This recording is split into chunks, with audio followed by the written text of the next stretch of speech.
سلام، سعید شیبانی هستم، کارشناس ارشد نرم افزار با بیش از 12 سال سابقه تدریس در دانشگاه‌های مختلف. امروز با یک ویدیو آموزشی جذاب دیگه در رابطه با ادامه بحث آسیب‌پذیری‌های احراز هویت یا اتنتیکیشن در خدمت شما هستیم، قسمت 4 و امیدوارم بتونم با استفاده از تجارب خودم سهم کوچکی رو در پیشرفت شما عزیزان داشته باشم. قبل از هر چیز اگه هنوز کانال ما رو دنبال نمی‌کنید لطفاً و حتماً الان این کار رو انجام بدید و لایک و کامنت رو هم فراموش نفرمایید.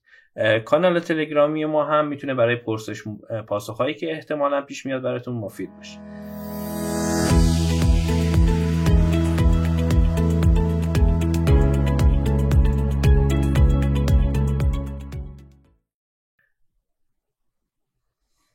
خب بحثی که در ادامه در واقع آزمایشگاه‌های سایت پرسجوییگر به اون میرسیم، آزمایشگاه شماره 16.9 هست که مربوط به یوزرنیم اناموریشن همراه با اکانت لاک هست. خب این لب میگه که شما باید یه یوزر در واقع ولید پیدا کنید و بروت فورس کنید اون در واقع یوزر ولید و درست رو و با بروت فورس پسوردش رو در بیارید.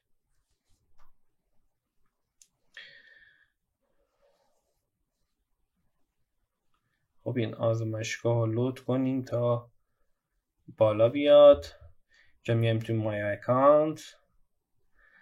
اگر که با این ابزارهایی که من دارم کار میکنم آشنا نیستید به هر دلیلی، مثل فراکسی پراکسی، مثل برپسوید، اینا رو من از قسمت اول توضیحات کامل درباره نصب اینا و کار با اینا توضیح دادم. لطفاً برگردید و همین سری باگ بانتی رو قسمت اولش رو نگاه کنید. من اینجا فاکسی پراکسی رو آن میکنم، میام تو برپسوید، نیکس استارتش میکنم.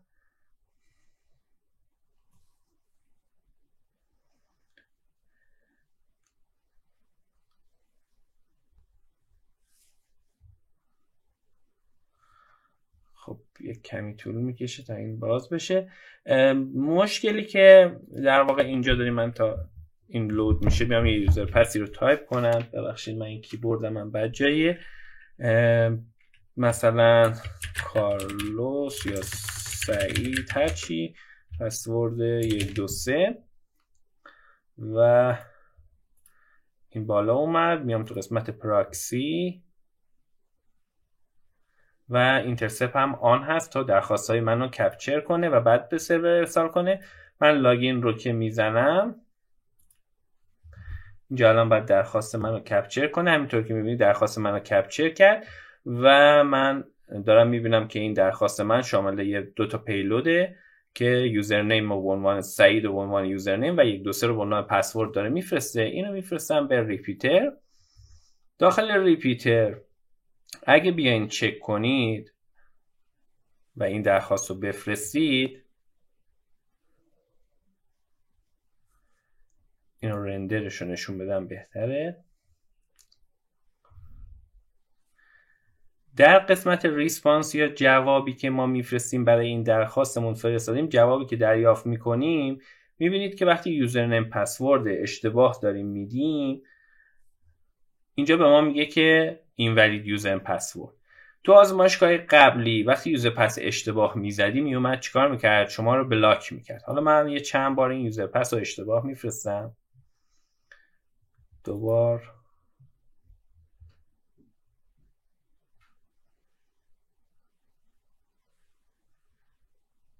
لودینگ، این 3 بار و این 4 بار. میبینید که یوزر پس اشتباه وقتی ما میزنیم در واقع یوزرمون یوزر اشتباهی هست.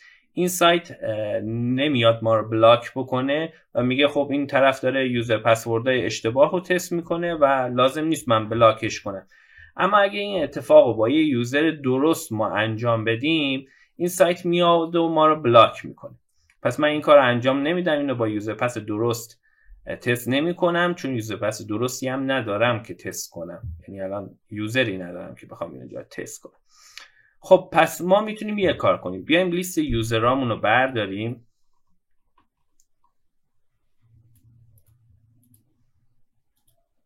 و تو قسمت فاکسی پراکسی اینو بفرستیم به تو قسمت پراکسی برب اینو بفرستیم به اینترودر برای بروت فورس.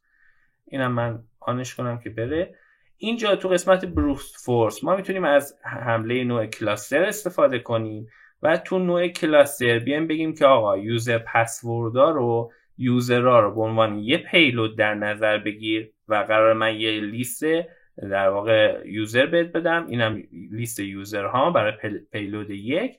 اما برای پیلود دوم اینجا 2 بار روی اد کلیک میکنیم و یک نال پیلود در نظر میگیریم. نال پیلود کاربردهای زیادی داره و به معنای اینه که ما یک در واقع درخواست نال یا توهی رو میفرستیم و اینجا من میگم به ازای هر یوزری بیا مثلا 5 تا درخواست در واقع نال بفرست. یعنی الان اینجا میاد به ازای یوزر کارلوس 5 تا درخواست، یوزر روت 5 تا درخواست نال، ادمین 5 تا درخواست نال و همینجور میره جلو.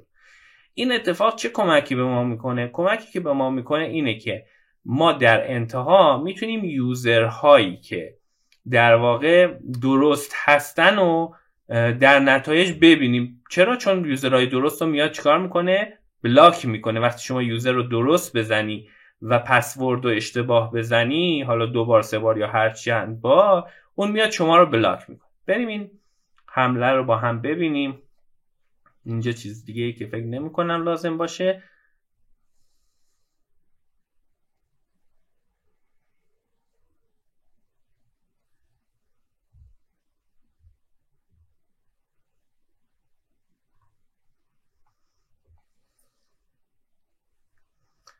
خب یک کمی صبر میکنیم تا این در واقع تعداد 500 تا درخواستی که داشتیم کامل بشه. اگه سوالتون اینه که ما 100 تا یوزر داشتیم چرا 500 تا درخواست؟ چون اونجا ما به ازای قسمت نال، پیلودهای نال 5 گذاشتیم. یعنی گفتیم به ازای هر یوزر 5 بار پسورد اشتباه یا نال رو تست کن و این داره الان این کار رو انجام میده.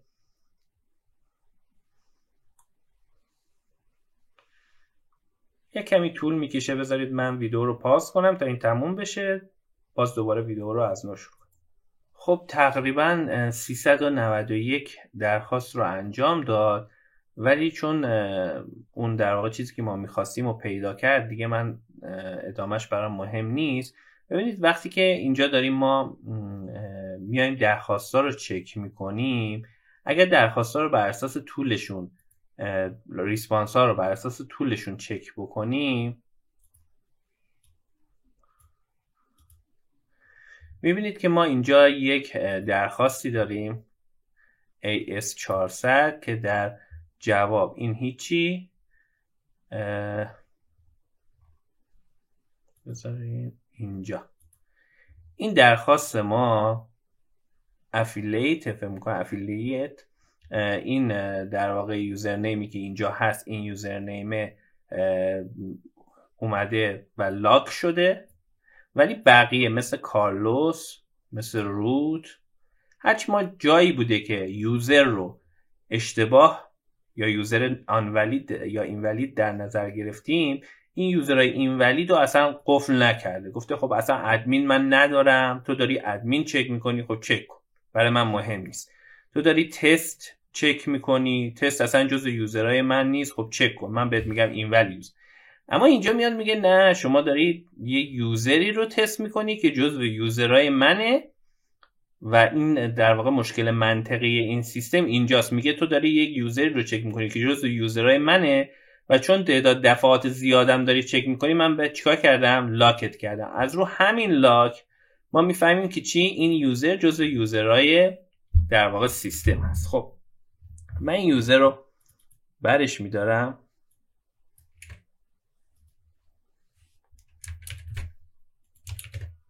خب میایم اینجا، بذاریم این یوزر رو پیست کنم. خب میایم اینجا اینو میبندیم دیگه، اینو خیلی لازمش نداریم، اینا میبندیم. میایم اینجا تو قسمت کلاستر، میگم حالا من دیگه لازم نیست کلاستر انجام بدم، اینا رو کلیر کن، پاک کن. من میخوام یوزرنیمم این یوزرنیمی که پیدا کردم باشه و پسوردش رو میخوام یه اسنایپر اتک بدم. پسوردش هم از اون پسوردهایی که دارم میخوام استفاده کنم از اینا.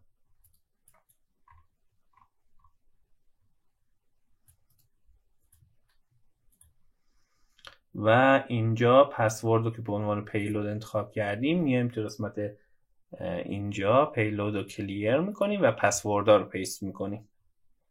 اینم از این.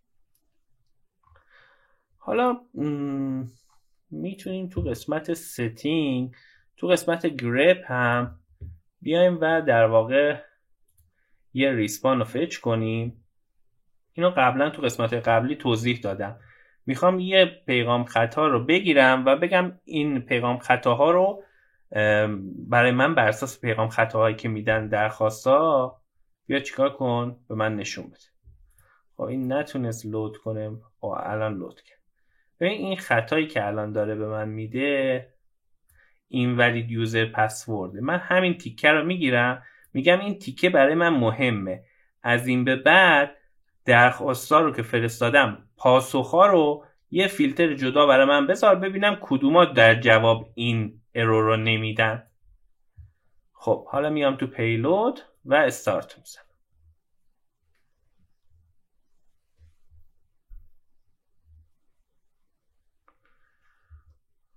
خب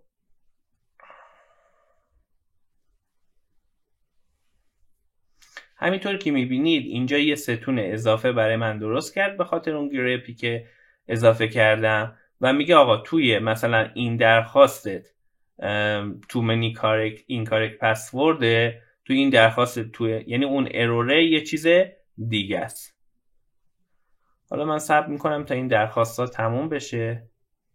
باز دوباره آن نمیخواد، بکنم با سرعت بیشتری رفت جلو. خب این اگه مرتبش کنم تموم بشه. خب تموم شد.